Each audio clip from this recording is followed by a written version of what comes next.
Basavatarakam foundation cancer hospital chairperson అయినటువంటి నటరత్న నందమూరి బాలకృష్ణ గారు మొన్నటి వరకు సినిమాల్లోనే చప్పట్లు కొట్టేవాళ్ళు. రేపు రాబోయే రోజుల్లో సమాజ సేవలో ఎవరు బాగా చేస్తున్నారంటే దానికి చిరునామాగా బాలకృష్ణ గారు తయారవుతారు. అలాంటి బాలకృష్ణ గారికి మనస్ఫూర్తిగా అభినందనలు, ధన్యవాదాలు. మేమందరం అనుకుని ఎవరైతే దీన్ని నడిపించగలుగుతారనుకుంటే గుర్తొచ్చిన వ్యక్తి బాలకృష్ణ గారు. బాలకృష్ణ గారికి 15 సంవత్సరాల మునుపు ఈ బాధ్యత తీసుకుంటే ఈరోజు బ్రహ్మాండంగా పనిచేయడమే కాకుండా రాబోయే రోజుల్లో తిరుగులేని వ్యవస్థగా అన్స్టాపబుల్గా దీన్ని ముందుకు తీసుకెళ్తున్నారు. ఆయన ఎప్పుడు కూడా బిజీగా ఉంటాడు. సినిమాల్లో ఇప్పుడు కూడా ఈ వయసులో ఎవరు సినిమాల్లో కూడా మామూలుగా రిటైర్ అయిపోయి ఉంటారు, లేకుంటే క్యారెక్టర్ ఆర్టిస్ట్గా తయారవుతారు. ఇప్పుడు కూడా ఎవర్ గ్రీన్ హీరోగా డిమాండ్ ఉంది. పిక్చర్లు కూడా బ్రహ్మాండంగా ఆడుతున్నాయి. ఇంకొక పక్క హిందూపూర్ ఎమ్మెల్యేగా కూడా బ్రహ్మాండంగా పనిచేస్తూ మొట్టమొదటి నుంచి ఇప్పటి వరకు గెలిచే నియోజకవర్గం తెలుగుదేశం పార్టీ హిందూపూర్ నియోజకవర్గం. మెజారిటీ కూడా తగ్గడం లేదు. అక్కడ కూడా బ్రహ్మాండంగా చేస్తున్నారు. మామూలుగా బిజీగా ఉండే వ్యక్తులను ఎప్పుడు కూడా ఇలాంటి చేయలేము, పట్టించుకోం. ఒక ప్యాషన్ ఉంది, ఒక ఎంపతి ఉంది, ఒక కంపాషన్తో పనిచేస్తూ ఉంటాడు. ఎంత బిజీగా ఉన్న క్యాన్సర్ ఆసుపత్రికి వెళ్ళడం, ఆయన క్యాన్సర్ పేషెంట్తో వ్యవహరించే తీరు చాలా, అంటే ఆయన మనసులో ఒక ఆవేదన చేయాలనే తపన, అందువలని ఈ సంస్థ ఈ స్థాయికి వచ్చింది. నేను చాలాసార్లు చాలామందిని చూశాను. ఒక ప్రైవేట్ ఆర్గనైజేషన్ పెడితే కూడా కష్టపడిన ఈ సమయంలో బాలకృష్ణ గారు ఒక నాన్ ప్రాఫిట్ ఆర్గనైజేషన్ పెట్టి ప్రపంచమంతా తిరిగి డొనేషన్స్ కలెక్ట్ చేయడమే కాకుండా సిఎస్ఆర్ కోసం పదే 10 మందికి చెప్పి ఒక సేవాభావంతో ముందుకు పోయారు. దానివల్లనే ఈరోజు ఈ వ్యవస్థ ముందుకొచ్చే పరిస్థితికి వచ్చింది.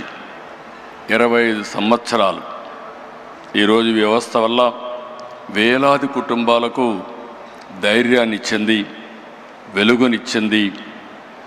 ఒక చిన్న ముక్కగా పెట్టిన ఇది 650 పడకల ఆసుపత్రి, 250 మంది పైన నిపుణులైన వైద్యులతో బ్రహ్మాండమైన సేవలు అందిస్తున్నారు.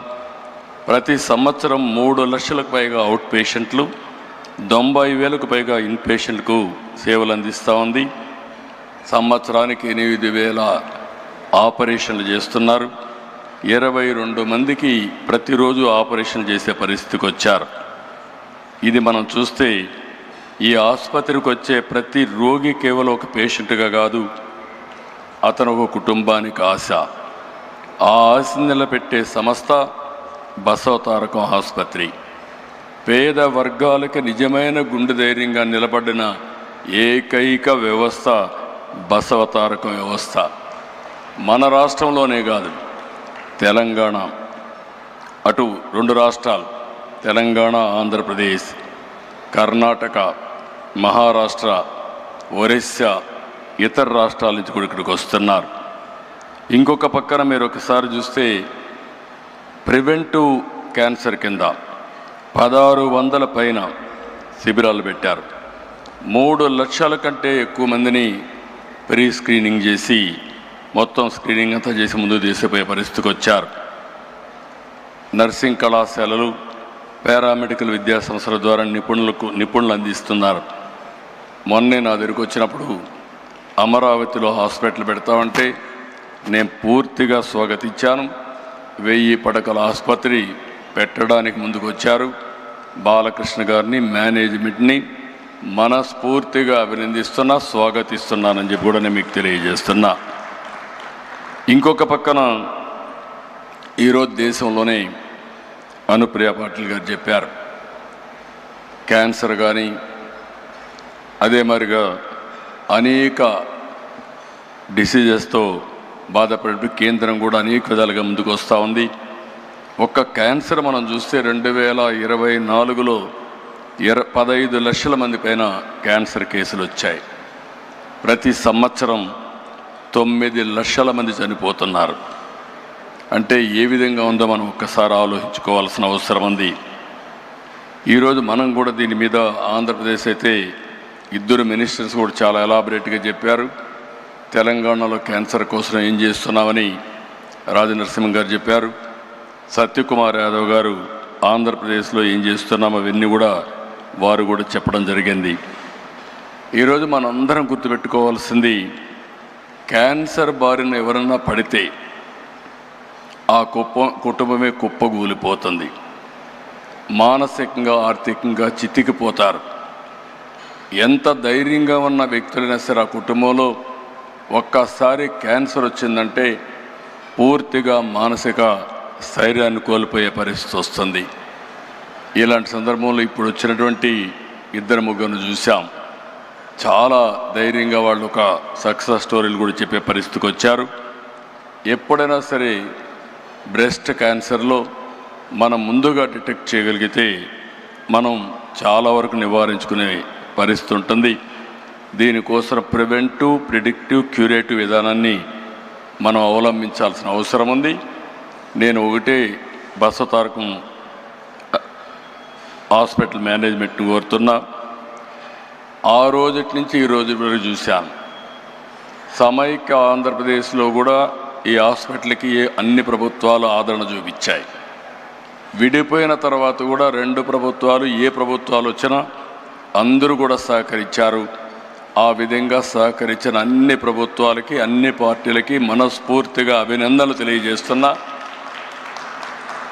మనం గుర్తుపెట్టుకోవాల్సింది, ఈ ఆర్గనైజేషను నాన్ ప్రాఫిట్ ఆర్గనైజేషన్. ఈరోజు దేశంలో కొన్ని మోడల్స్ రావాల్సిన అవసరం ఉంది. పబ్లిక్ హెల్త్ ఒకటే, గవర్నమెంట్ ఒకటే, హెల్త్ సెక్టర్లో అందరూ ఆరోగ్యాన్ని కాపాడలేము.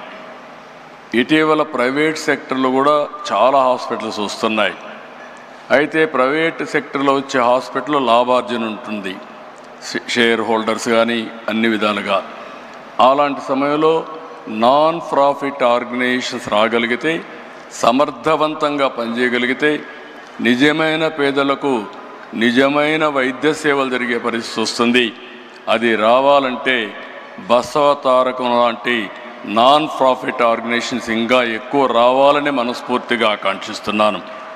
అది వచ్చినప్పుడే ఇవన్నీ కూడా సాధ్యం అవుతాయి.